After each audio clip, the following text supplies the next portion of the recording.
Oke, pada subbab ini saya akan menjelaskan mengenai peranan auditor eksternal terhadap GCG atau Good Corporate Governance. Jadi pada subbab ini dibahas bahwa auditor eksternal itu memiliki peran penting di dalam GCG ini atau tata kelola perusahaan yang baik. Auditor itu memberikan opini atas kewajaran laporan keuangan sehingga investor dan pemegang saham itu bisa mengambil keputusan dengan tepat. Auditor juga harus bersifat independen agar hasil audit tetap objektif. Selain itu, auditor berfungsi sebagai pihak ketiga yang mengurangi asimetri informasi antara manajemen dan pemegang saham. Mereka juga mengevaluasi pengendalian internal dan menyampaikan temuan penting pada komite audit. Namun, auditor hanya memberikan reasonable assurance, bukan jaminan mutlak bebas kecurangan. Oleh karena itu, peran auditor ini sangat penting dalam menjaga transparansi dan kepercayaan publik. Di slide ini, saya akan membahas mengenai akuntabilitas auditor eksternal ini kepada siapa sih? Akuntabilitas sendiri itu berarti kewajiban untuk mempertanggungjawabkan tindakan dan keputusan kepada pihak yang berhak. Walaupun auditor itu dibayar oleh perusahaan, mereka tidak bertanggung jawab kepada manajemen, melainkan kepada pemegang saham dan kepentingan publik. Auditor itu juga berhubungan dengan komite audit untuk menjaga independensi mereka. Selain itu, auditor wajib mematuhi standar profesi dan dapat dimintai pertanggungjawaban secara hukum jika mereka melakukan kelalaian. Jadi, akuntabilitas auditor ini tidak hanya bersifat kontraktual, tetapi juga profesional, hukum, dan sosial. Sebelumnya perkenalkan, nama aku Vila Wahidatul Firdaus dengan NPM akhir 086. Di sini aku akan menjelaskan tentang opini audit dan juga implementasinya. Jadi, opini audit itu adalah kesimpulan yang diberikan auditor dalam laporan auditor independen. Intinya, auditor itu menyatakan apakah laporan perusahaan ini tuh sudah disajikan secara wajar sesuai dengan standar seperti SAK atau IFRS atau belum. Nah, opini ini tuh sangat penting karena opini audit itu menjadi salah satu indikator kualitas GCG atau tata kelola perusahaan. Jenis opini audit itu ada 4. Yang pertama itu wajar tanpa pengecualian. Opini ini itu terbaik yang diharapkan perusahaan karena laporan keuangan yang bebas dari salah saji materials. Nah, kalau perusahaan itu mendapatkan WTP itu sinyal positif bagi investor karena laporan keuangannya itu dianggap dipercaya. Yang kedua ada wajar tanpa pengecualian. Artinya laporan keuangan itu wajar tapi ada beberapa masalah tertentu. Nah, misalnya nih ada salah saji di satu bagian atau indikator tidak bisa memeriksa bagian tertentu. Tapi masalahnya itu tidak menyebar luas. Ini dianggap sebagai bendera kuning bagi investor. Dan yang ketiga ada opini tidak wajar atau adverse opinion. Di sini itu yang paling buruk karena laporan keuangan itu mengandung salah saji yang materials dan menyebar luas sehingga laporan keuangan itu dianggap menyesatkan. Ini tuh bisa merusak kepercayaan investor dan reputasi perusahaan. Dan yang terakhir itu ada disclaimer of opinion. Di sini auditor itu menyatakan pendapat bukan karena laporan keuangan pasti salah, tapi karena auditor itu tidak menemukan bukti atau laporan yang membuktikan apakah laporan ini tuh wajar atau tidak. Nah, ini tuh merupakan sinyal negatif. Yang selanjutnya ada standar profesional auditor eksternal atau ISA. Jadi ISA ini adalah standar audit internasional yang diterbitkan oleh International Auditing and Assurance Standard Board atau IAASB yang berada di bawah International Federation of Accountant atau IFAC. Tujuan utama ISA adalah untuk memastikan bahwa audit laporan keuangan di seluruh dunia itu dilakukan dengan kualitas dan konsistensi yang tinggi. Jadi mau auditor dilaksanakan di Indonesia, Jepang, ada di negara lain, dasarnya tetap sama yaitu ISA. Di Indonesia sendiri, standar audit yang kita pakai yaitu SPAP yang diterbitkan oleh Ikatan Akuntan Indonesia dan sebagian besar sudah mengadopsi ISA. Artinya, praktik audit di Indonesia itu sudah selaras dengan standar internasional.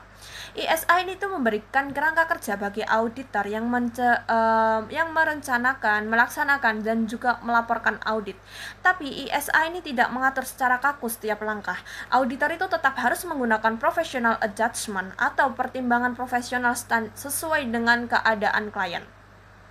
Nah, di dalam ISA itu terdapat beberapa prinsip penting. Yang pertama ada skeptisme profesional, artinya auditor itu harus melakukan berpikir kritis dan tidak langsung percaya pada pernyataan manajemen.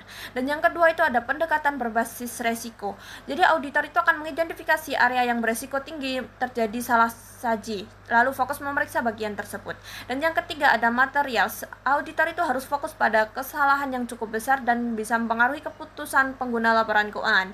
Dan yang terakhir itu ada bukti audit yang cukup dan tepat. Artinya opini audit itu harus didukung dan oleh bukti yang memadai, baik dari segi jumlah maupun kualitas. Selanjutnya ada peran dan fungsi audit internal. Fungsi dari audit internal sendiri yaitu sebagai suatu aktivitas independen, penjaminan atau asuran dan konsultasi yang objektif yang dirancang untuk memberikan nilai tambah dan juga meningkatkan operasi organisasi. Nah, untuk peran utama dari audit internal sendiri yaitu penasihat terpercaya atau trust advisor bagi manajemen dan sebagai mata dan juga telinga bagi dewan direksi. Lalu yang khususnya itu komit audit, lalu melakukan aktivitas konsultasi, memberikan saran proaktif untuk perbaikan proses, peningkatan efisiensi dan juga penguatan lingkungan pengendalian. Kemudian ada tugas pokok Satuan Kerja Audit Internal atau SKAI.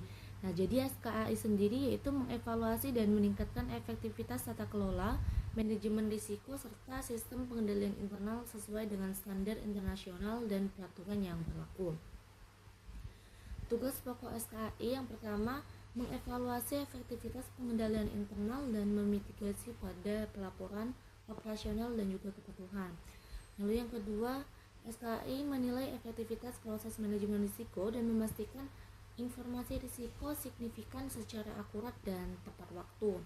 Yang ketiga, menilai dan memperbaiki tata kelola GCG yang termasuk etika, akuntabilitas dan juga komunikasi risiko. Lalu yang keempat, menilai kepatuhan organisasi terhadap kebijakan dan juga peraturan. Dan yang kelima atau yang terakhir ini, selain asuransi, SKAI juga memberikan layanan konsultasi untuk membantu manajemen tanpa mengganggu independensi dan juga objektivitasnya. Baik, selanjutnya saya akan menjelaskan mengenai hubungan antara SKAI atau Satuan Kerja Audit Internal dan Komite Audit. Jadi hubungannya itu sangat penting karena menyangkut independensi dan efektivitas audit internal. Nah, hubungan ini dirancang secara formal untuk memastikan bahwa SKAI dapat menjalankan tugasnya secara objektif, bebas dari tekanan atau intervensi yang tidak semestinya dari manajemen operasional yang menjadi subjek audit mereka. Nah, bentuk hubungan kerjanya yaitu yang pertama, persetujuan rencana audit. Jadi komite audit menyetujui rencana audit tahunan dan anggarannya. Kemudian yang kedua yaitu penerimaan laporan audit. Jadi komite audit ini menerima laporan hasil audit termasuk temuan dan kelemahan pengendalian. Jadi mereka tahu kondisi sebenarnya di lapangan itu seperti apa. Kemudian yang ketiga yaitu penunjukan dan evaluasi CAAI.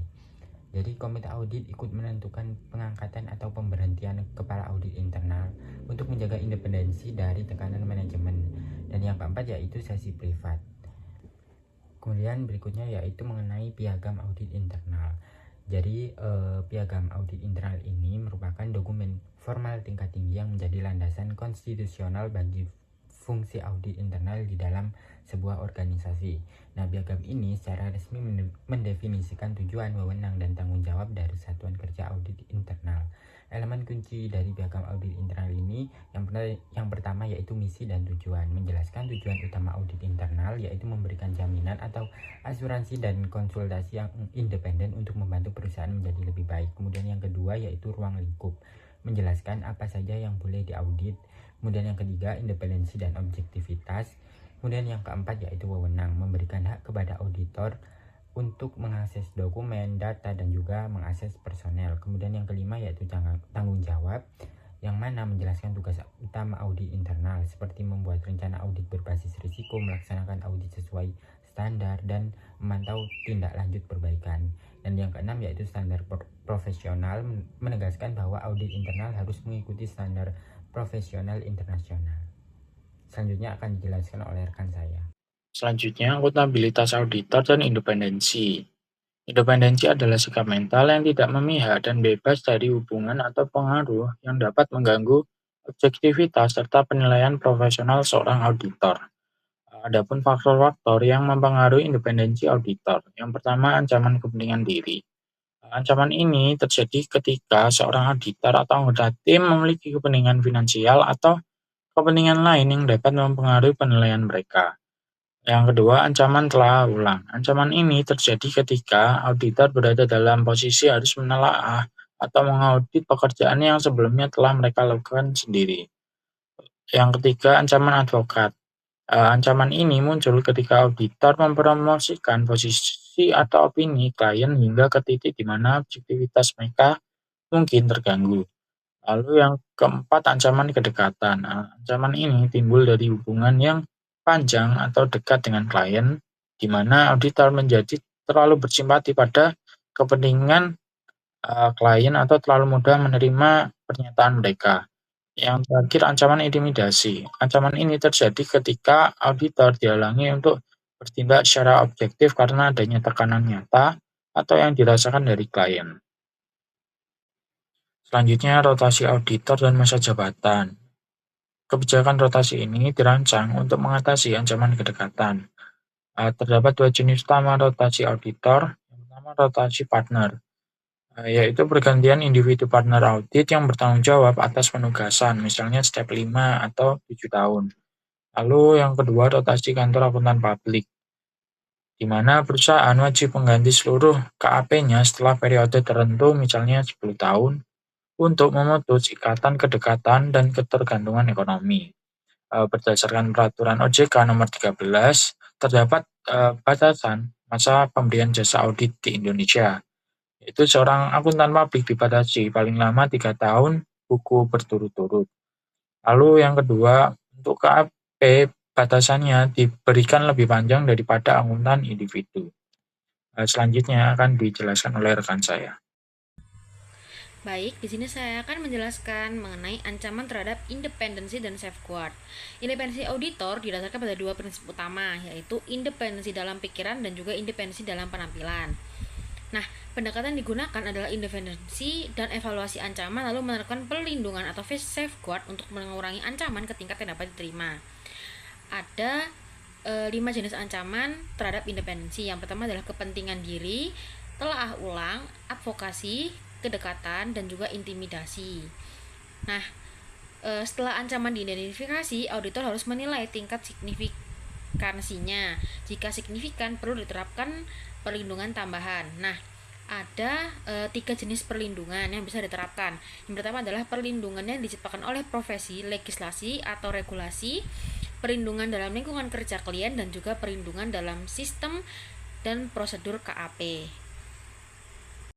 Selanjutnya saya akan membuka materi mengenai peran auditor menurut standar internasional IICD, ASEAN, SIGI, Scorecard. Nah, SIGS sendiri ini itu ibarat seperti rapor perusahaan, yang mana SIGS ini menggunakan metode penilaian berbasis pengumuman publik yang berfungsi sebagai benchmark bagi perusahaan dan menilai kualitas dan independensi audit sebagai indikator penting GSIGI. Nah, contohnya dalam penilaian, salah satu penilaiannya itu adalah penilaian kinerja auditor eksternal.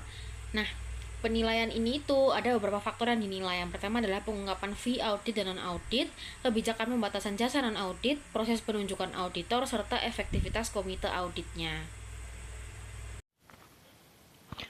Di sini saya akan menjelaskan mengenai bagian kontribusi auditor internal dalam GSIG dan pelaporan temuan audit, di mana auditor internal berperan penting dalam penerapan Good Corporate Governance atau GSIG untuk memastikan perusahaan berjalan secara transparan, akuntabel, dan sesuai aturan, yaitu Pertama, menilai pengendalian internal, di mana auditor memeriksa apakah sistem pengendalian perusahaan sudah berjalan dengan baik untuk menjaga kesalahan, kecurangan, dan penyimpangan. Kemudian mengevaluasi manajemen risiko, di mana auditor menilai apakah risiko sudah diidentifikasi, dianalisis, dan dikendalikan dengan benar oleh manajemen. Kemudian menilai proses tata kelola, memastikan bahwa kegiatan perusahaan sudah sesuai dengan prinsip GCG seperti transparansi, akuntabilitas, dan kepatuhan. Kemudian memberikan rekomendasi perbaikan, di mana saran untuk memperbaiki kelemahan agar kinerja perusahaan lebih efektif dan juga aman. Kemudian meningkatkan transparansi dan akuntabilitas, di mana audit membantu membuat kegiatan perusahaan lebih terbuka dan dapat dipertanggungjawabkan. Yang terakhir yaitu pelaporan audit, di mana hasil audit ini dilaporkan kepada Dewan Komisaris melalui komite audit agar pengawasan lebih objektif dan juga independen. Yang berikutnya yaitu integrasi auditor dalam GRC. GRC sendiri adalah sistem yang terintegrasi terdiri dari governance, yaitu tata kelola yang baik, manajemen risiko, dan juga compliance atau kepatuhan terhadap aturan. Ketiganya harus berjalan bersama agar perusahaan stabil dan juga terkontrol. Di mana ada peran auditor dalam GRC ini sebagai pemberi jaminan independen untuk memastikan governance, risk, dan compliance berjalan dengan baik. Terdapat model 3 lines atau 3 lini pengawasan, di mana lini pertama yaitu manajemen operasional, menjalankan kegiatan dan mengendalikan risiko sehari-hari. Kemudian ada lini kedua, fungsi risiko dan kepatuhan, yaitu mengawasi, membuat kebijakan, dan memastikan kepatuhan terhadap aturan. Kemudian yang terakhir ada lini ketiga, yaitu audit internal, di mana tugasnya menilai secara independen dan memberi rekomendasi perbaikan. Tujuan dari 3 lines atau 3 lini pengawasan tersebut adalah agar pengawasan ini dapat berjalan secara jelas, terstruktur, efektif, dan juga tidak tumpang tindih. Baik, di sini saya akan menjelaskan 3 lini pertahanan dan peran auditor pada lini ketiga. Yang pertama, 3 lini pertahanan. Nah, model ini itu terdiri dari 3 kelompok. Yang pertama itu ada lini pertahanan. Pertama, peran manajemen operasional. Yang kedua itu lini peran manajemen risiko dan kepatuhan. Lini ketiga itu peran audit internal. Yang lini pertama itu mereka secara langsung dan mengelola risiko, manajemen risiko. Nah, lini kedua itu memberikan fungsi-fungsi kepada manajemen risiko.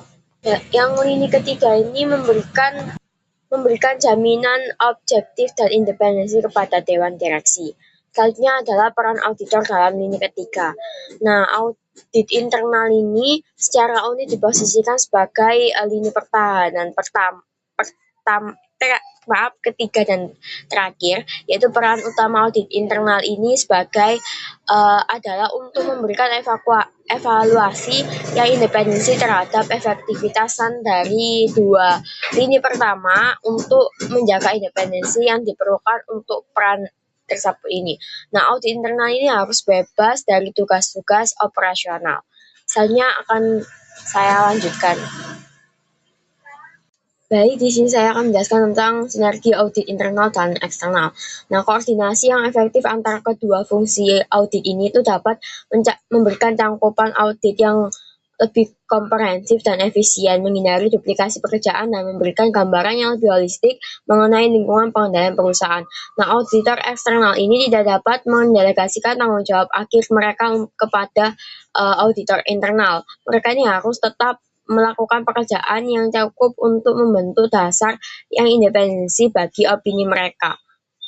Selanjutnya akan dijelaskan oleh rekan saya. Terima kasih.